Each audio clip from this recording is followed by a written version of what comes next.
క్రీస్తు నీ కొరకు క్రీస్తు. ఈరోజు ఒక అత్యంత ప్రాధాన్యత కలిగినటువంటి ఒక విషయం, ఒక క్రిటికల్ సబ్జెక్ట్ గురించి మనము మాట్లాడుకుంటాం. గలతీయులకు రాసినటువంటి పత్రిక 3వ అధ్యాయము 12వ వచనం నుంచి 14వ వచనం వరకు చదువుకుందాం.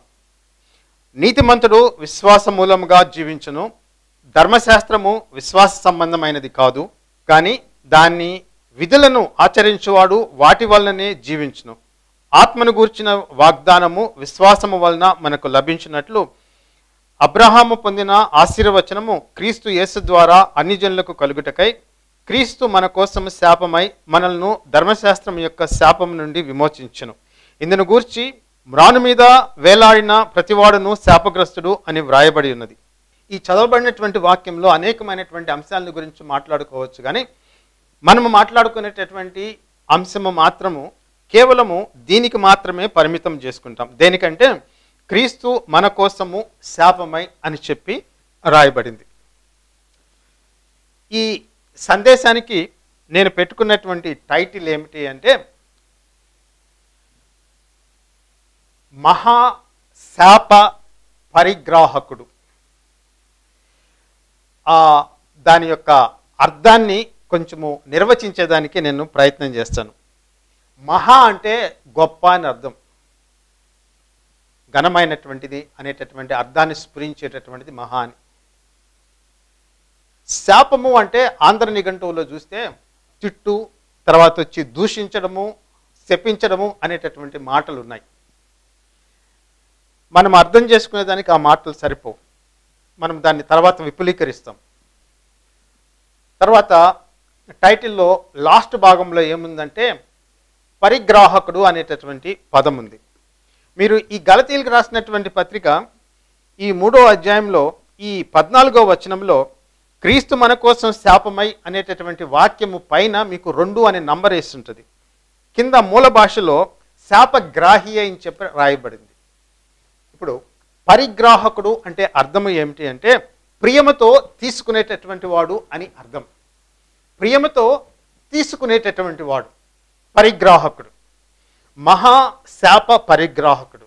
మహాశాపము ఏమిటి అంటే, గొప్ప శాపము ఏమిటి అంటే, చాలా తీవ్రమైనటువంటి శాపము ఏమిటి అంటే, మనుషుల్ని పీడించేటటువంటిది ఏమిటి అంటే వారిని పట్టుకొని పీడించేటటువంటిది.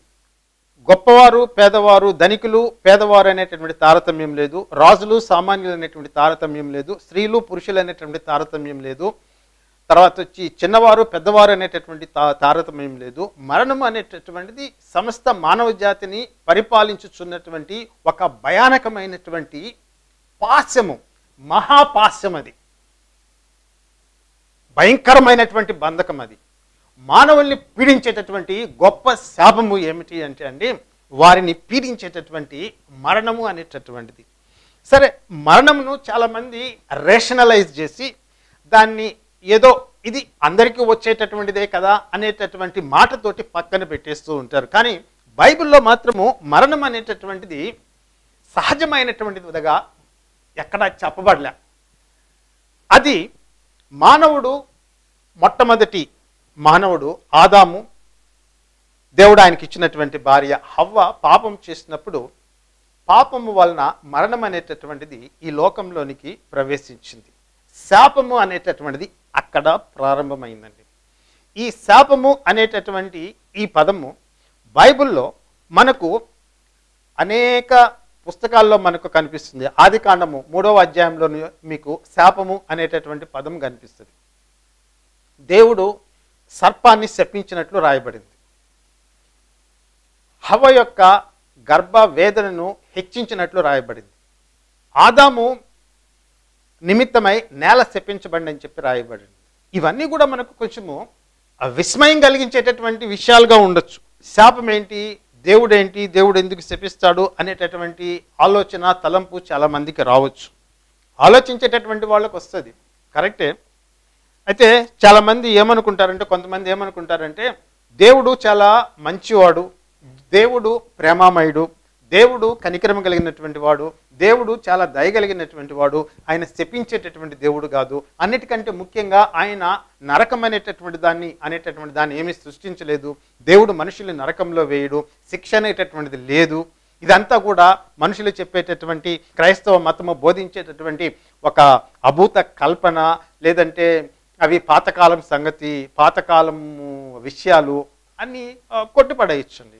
కొట్టుపడేస్తే దేవుడికి కలిగేటటువంటి నష్టం ఏమీ ఉండదు. కాకపోతే మాట్లాడేటటువంటి వాళ్ళు, ఆ విధంగా మాట్లాడేటటువంటి వాళ్ళు ఆలోచించవలసినటువంటి విషయం ఏంటి అంటే, నీ అభిప్రాయాల్ని, నీ ఆలోచనల్ని దేవుడి మీద రుద్దేదానికి ప్రయత్నం చేస్తే చివరికి నీ మాటలు నిలబడవు, దేవుడి మాట మాత్రమే నిలబడుతుంది. ఆయన సృష్టికర్త. సూర్యుని, చంద్రుడిని, గాలిని, నీటిని, భూమిని, భూమిలో ఉన్న సమస్తాన్ని సృష్టించినటువంటి వాడు. అన్నిటికంటే ముఖ్యంగా మానవుని సృష్టించినటువంటి వాడు. ఆయన చెప్పినటువంటి మాట అది. నీ నిమిత్తమై నేల శపించబడి ఉన్నది. ఆ తర్వాత పాపం చేసినటువంటి ఆదాము హవ్వకి శిక్ష అనేటటువంటిది పడింది. మరణం అనేటటువంటిది లోకంలోనికి ప్రవేశించింది. సాతాను శపించబడింది. మనం బ్రతికేటటువంటి ఈ నేల, ఈ భూమి అనేటటువంటిది, దీని యొక్క స్వభావము ఏమిటి అంటే, ఇది ఏమాత్రము పవిత్రమైనటువంటిది, పరిశుద్ధమైనటువంటిది కాదండి. ఇది శపించబడినటువంటి భూమి. This is a cursed planet. ప్రారంభంలోని మానవుని యొక్క పాపమును బట్టి నేల కూడా శపించబడింది. సో ఈ శాపము అనేటటువంటి పదము బైబిల్ గ్రంథంలో మొట్టమొదటి పుస్తకమైనటువంటి ఆదికాండంలోనే మీకు స్పష్టంగా కనిపిస్తుంది. ఆ తర్వాత మిగిలినటువంటి పుస్తకాల్లో ఈ శాపం అనేటటువంటి విషయము ప్రస్తావనకు వచ్చింది. అనేక దగ్గరలా దాని యొక్క శాపం యొక్క సన్నివేశము, సంఘటనలు ఉన్నాయి. దానివల్ల వచ్చేటటువంటి నష్టము, కష్టము, బాధ, వేదన అనేటటువంటిది బైబిల్లో రాయబడింది. శాపం గురించి మాట్లాడటం అది ఒక అభూత కల్పన కాదు, మానవులు సృష్టించినటువంటిది కాదు. మరణము అనేటటువంటిది మానవుడు ఎదుర్కొనేటటువంటి ఒక త్రోసిపుచ్చలేనటువంటి, దాన్ని పక్కకి త్రోసివేయలేనటువంటి, ఇది అబద్ధము అని చెప్పలేనటువంటి ఒక సత్యం అండి మరణం అంటే. కళ్ళ ముందు మరణము, మన కళ్ళ ముందు ఎక్కడ పట్టినా మనకు మరణం కనిపిస్తుంటుంది. చిన్నపిల్లలు మరణిస్తారు, పెద్దోళ్ళు మరణిస్తారు, స్త్రీలు మరణిస్తారు, పురుషులు మరణిస్తారు, రాజులు మరణిస్తారు, సామాన్యుడు మరణిస్తాడు, ధనికుడు మరణిస్తాడు, పేదవాడు మరణిస్తాడు. ప్రతి ఒక్కడు కూడా మరణం అనేటటువంటిది మానవ జాతిని పట్టి పీడిస్తున్నటువంటి ఒక భయంకరమైనటువంటి శాపం అది. నువ్వు కళ్ళు తెరిచి చక్కగా చూడు, నీ మనసు పెట్టి ఆలోచించు. ఏదో కొన్ని సిద్ధాంతాలు, మరణం అంటే అందరికీ వస్తుంది కదండి, అది సామాన్యమైనటువంటి విషయమే కదండి, పుట్టినటువంటి వాడు గిట్టక మానడు కదండి, ఇటువంటి మాటలతోటి దాన్ని సమర్థించడం కానీ, దాన్ని పట్టించుకోకుండా వదిలివేయడం కానీ, ఇటువంటి పనులు చేయకు. ఎందుకంటే బైబిల్లో దేవుడు మాట్లాడినప్పుడు మరణము అనేటటువంటిది సహజంగా ఆయన సృష్టించలే. మానవుడు చేసినటువంటి పాపము వల్లనే ఈ మరణం అనేటటువంటిది లోకంలోనికి ప్రవేశించింది. ఆ పాపము వల్లనే శాపం అనేటటువంటిది, ఆ శాపము వల్లనే మరణం అనేటటువంటిది వచ్చిందండి. శాపం అనేటటువంటిది వాస్తవం, మానవ జాతి ఎదుర్కొనేటటువంటిది. ఆ శాపం అనేటటువంటి ప్రభావం కింద ఈ మానవ జాతి నివసిస్తూ ఉందండి. ప్రతి వ్యక్తి కూడా, భాష ఏదైనా కావచ్చు, జాతి ఏదైనా కావచ్చు, సంస్కృతి ఏదైనా కావచ్చు, స్త్రీలు కావచ్చు, పురుషులు కావచ్చు, పుట్టినటువంటి ప్రతి వాడు కూడా ఎదుర్కోవాల్సినటువంటి ఒక ముఖ్యమైనటువంటి సంఘటన జీవితంలో ఏంటంటే మరణం అనేటటువంటి దాన్ని ఖచ్చితంగా ఎదుర్కొని తీరాలి. ఎందుకు అది అక్కడ ఉంది అనేటటువంటి ప్రశ్న వెయ్యాలి, దాని గురించి ఆలోచించాలి. ఎందుకు ఇది ఉంది, వై దిస్ ఈస్ దేర్. మానవ జీవితంలో మానవుడు భయపడేటటువంటి అత్యంత ముఖ్యమైనటువంటిది ఏంటంటే, అంటే ఇన్స్టింక్టివ్గా ప్రతి మనిషి కూడా చావు అంటే భయపడతాడు. అది వ్యక్తి మాటల్లో చెప్పకపోవచ్చు, చేసేటటువంటి ప్రతి పనిలో కూడా దాని నుంచి తప్పించుకోవాలి అనేటటువంటి స్పృహ అనేటటువంటిది, ఆ అవేర్నెస్ అనేటటువంటిది, కీడు నుంచి, హాని నుంచి, అన్నిటికంటే ముఖ్యంగా మరణం నుంచి తప్పించుకోవాలి అనేటటువంటి ఆ యొక్క స్పృహ, ఆ యొక్క ఆరాటము ప్రతి మానవ హృదయంలో కూడా ఉందండి. దాన్నే బైబిల్ ఏమంటే మరణ భయము అంటది. వాళ్ళు నాకు మరణ భయము ఉందని చెప్పి మానవులు నీతో చెప్పకపోవచ్చు, మనుషులు నీతో చెప్పకపోవచ్చు నాకు మరణ భయం ఉందని చెప్పి. కానీ ఏ వ్యక్తి తన్ను తాను మరణానికి ఎక్స్పోజ్ చేసుకుంటాడు? ఎవడు చేసుకోడు కదా. జబ్బులు వస్తాయనేటువంటి భయం ఉంటుంది. ఎందుకు భయపడతాడు? మరణించకుండా ఉండేదానికి ప్రయత్నం చేస్తాడు. ఇళ్లలో నివసిస్తారు. ఎందుకు నివసిస్తారు? బయట ఎండ, వర్షము, తర్వాత వచ్చి ప్రకృతి వల్ల సంబంధించేటటువంటి ప్రమాదాలు, వాటన్నిటి నుంచి రక్షించుకునేదానికి. రక్షణ దేని నుంచి? మరణం నుంచి. ప్రతి వ్యక్తి అంతరంగంలో, ఆ వ్యక్తి భాషలో వ్యక్తీకరించకపోయినా అంతరంగంలో లోపల మరణం అనేటటువంటి భయము వాళ్ళు చేసేటటువంటి ప్రతి ఆలోచనను, వాళ్ళ లెక్కలని, వాళ్ళ యొక్క వైఖరిని, ధోరణిని ప్రభావితం చేస్తుంది. ఆ మరణ భయం అనేటటువంటిది ప్రతి వ్యక్తిలో అంతర్లీనంగా ఉంటుంది. జబ్బు వస్తుంది అనేటటువంటి భయం చాలా మందికి ఉంటుందండి. కారులో పోయేటప్పుడు, లేదంటే మోటార్ సైకిల్ మీద పోయేటప్పుడు, బస్సులో ప్రయాణించేటప్పుడు, ట్రైన్లో ప్రయాణించేటప్పుడు అందరూ శుభకరమైనటువంటి, క్షేమకరమైనటువంటి ప్రయాణాన్ని కోరుకుంటారు. ఎందుకు? ఎవడు చనిపోవాలని చెప్పి, యాక్సిడెంట్లో చనిపోవాలని చెప్పి ఎవడు అనుకోడు కదండి. ఎవడు అనుకోడు కదా. సో లోపల హృదయ అంతరంగంలో, ప్రతి మానవుడి యొక్క హృదయ అంతరంగంలో మరణ భయం అనేటటువంటిది అంతర్లీనంగా ఉంది. అది అనేక విధాలుగా బయటికి వచ్చి వ్యక్తీకరిస్తూ ఉంటుంది. ఈ క్షేమం అనేటటువంటి పదము, శుభము అనేటటువంటి పదము, ఇవన్నీ దేని గురించి చెప్తుంటాయండి? అశుభాన్ని మనము ఏమాత్రం కూడా దగ్గరికి రానికూడదు. అన్నిటికంటే గొప్ప అశుభము ఏమిటి అంటే అండి? మరణం. సో ఈ మరణం అనేటటువంటిది మానవ జాతిని పట్టి పీడించేటటువంటి ఒక గొప్ప శాపం అండి. అత్యంత ఘోరమైనటువంటి మహాపాశము మరణం. ఆ మహాపాశాన్ని విప్పి, ఆ పాశము నుంచి నిన్ను విడిపించి జీవంలోనికి, నిత్య జీవంలోనికి నడిపించగలిగేటటువంటి శక్తి నీ దగ్గర లేదు. ఆదికాండంలో 3వ అధ్యాయంలోనే శాపము గురించినటువంటి ప్రస్తావన ఉంది.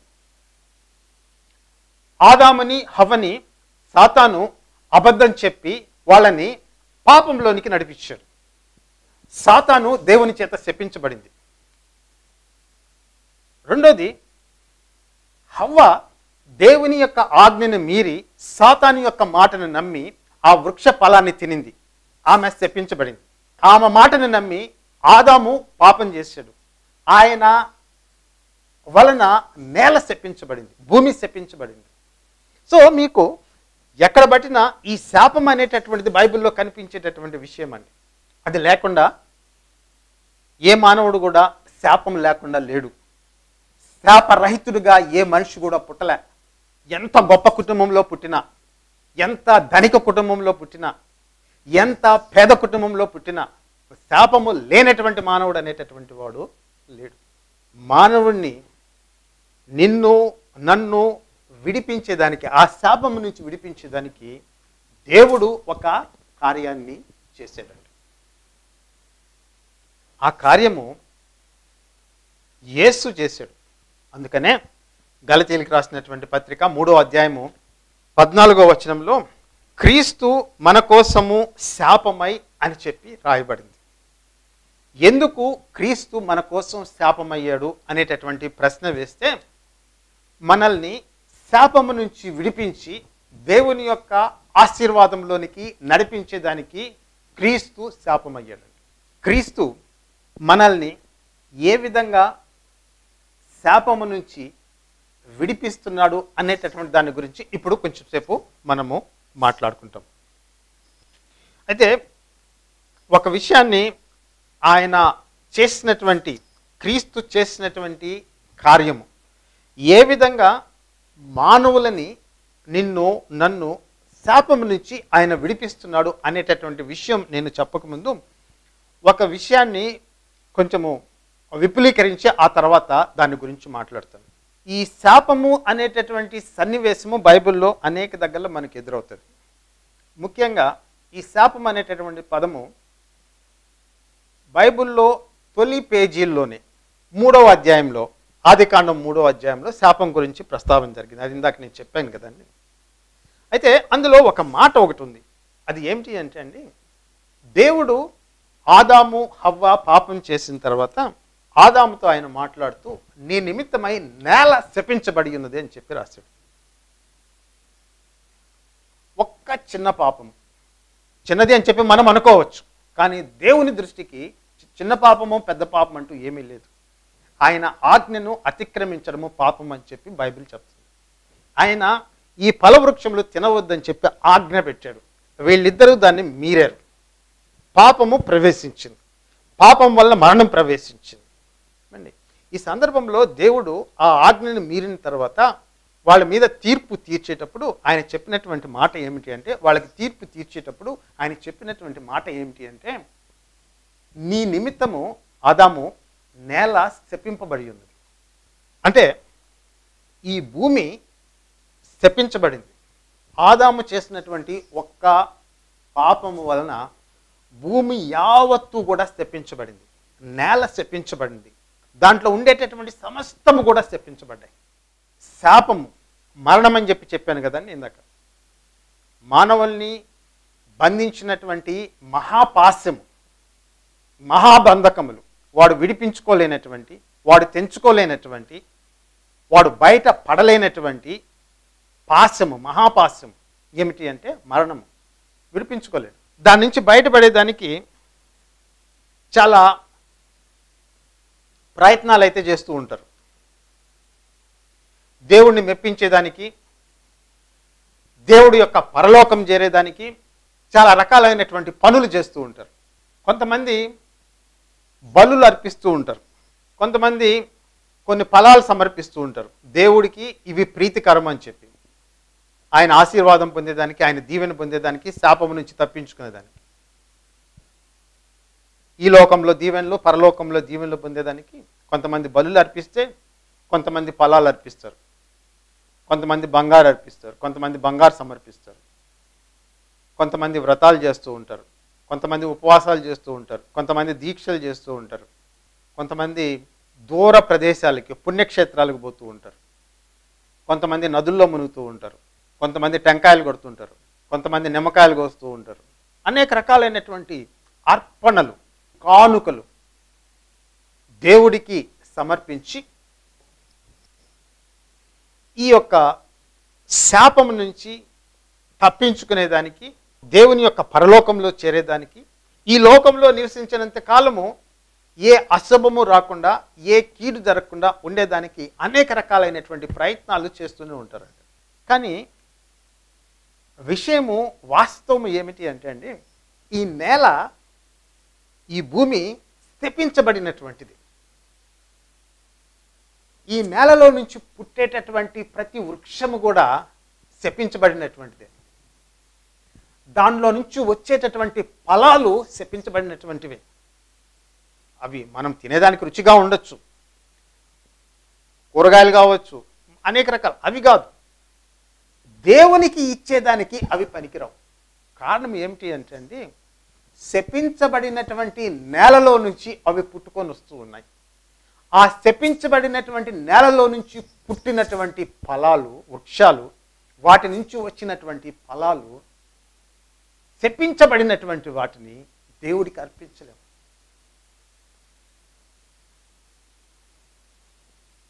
ఈ భూలోకంలో ఉండేటటువంటి జంతువులు ఉన్నాయి చూసారా, వాటి మీద కూడా ఆ శాప ప్రభావం ఉంది.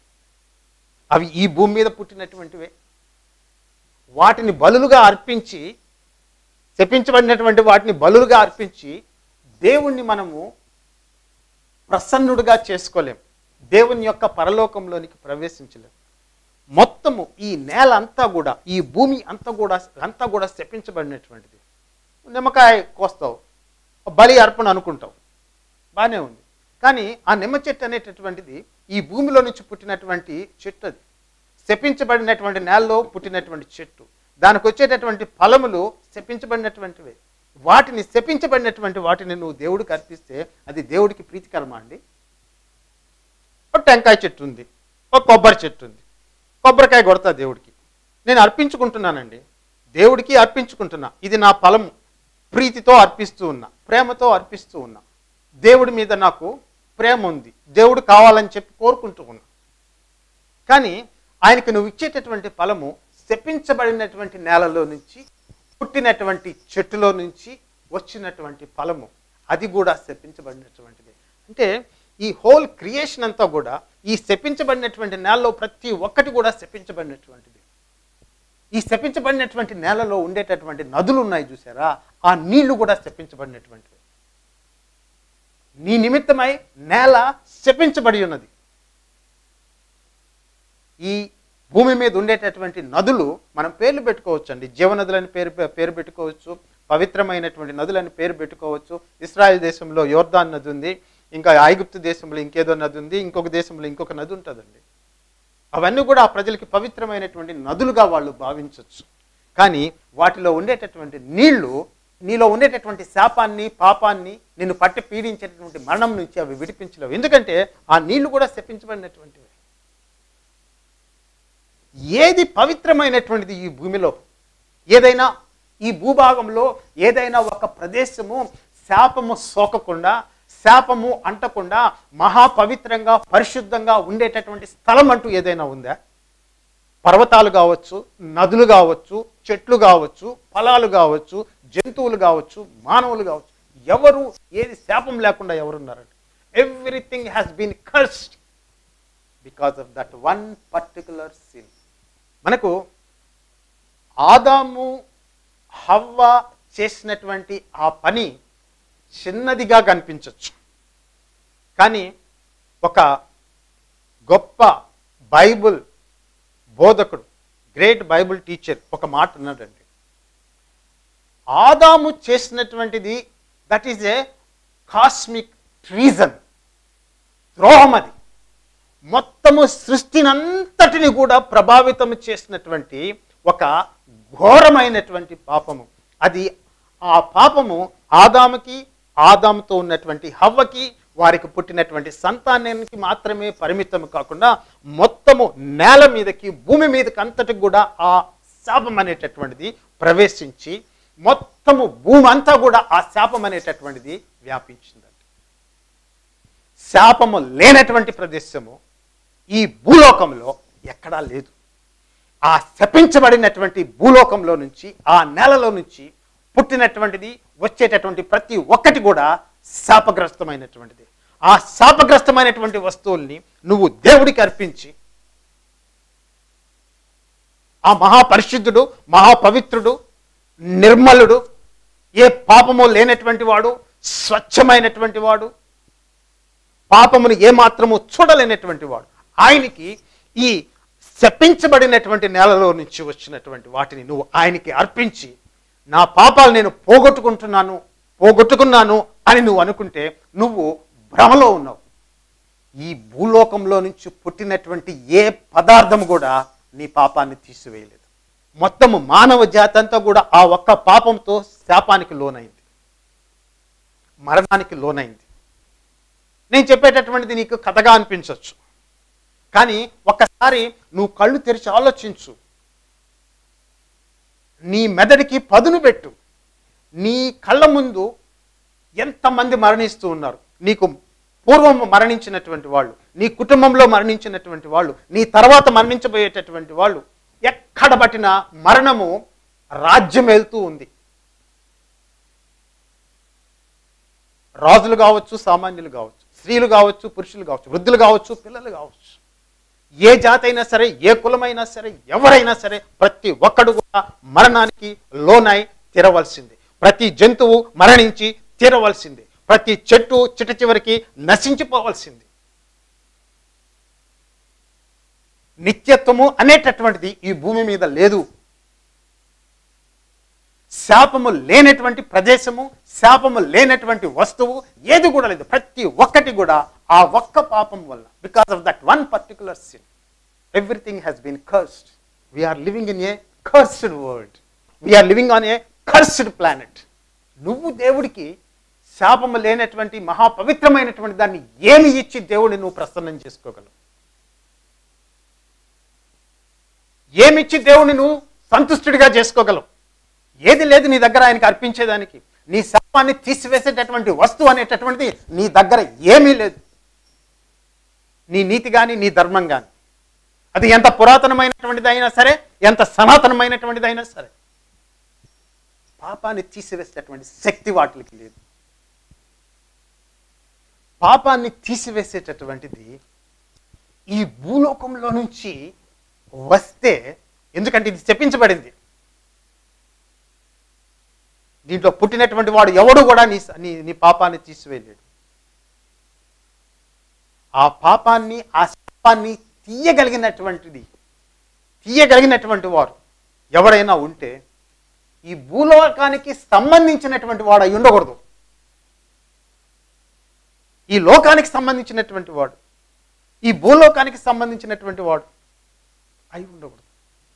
పరలోకము నుంచి, పైనున్న లోకము నుంచి దిగి వచ్చినటువంటి వాడు, పాపము అంటనటువంటి వాడు, శాపము లేనటువంటి వాడు, మరణము లేనటువంటి వాడు, మహాపవిత్రుడైనటువంటి ఒక వ్యక్తి దిగి వస్తే ఈ భూలోకంలో ఉండేటటువంటి శాపము తొలగించబడుతుంది. మనుషులకు ఉండేటటువంటి మరణం నుంచి వాళ్ళు విడిపించబడతారు. ఆ శాపము నుంచి విమోచించేదానికి పైనుంచి శాపము అంటనటువంటి వాడు, శాపము సోకనటువంటి వాడు,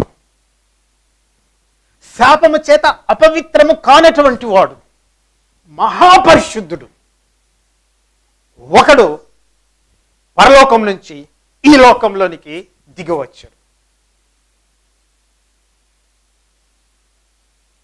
ఈ శపించబడినటువంటి నేలలో నుంచి, ఈ మనుషుల్లో నుంచి పుట్టినటువంటి వాడు కాదు.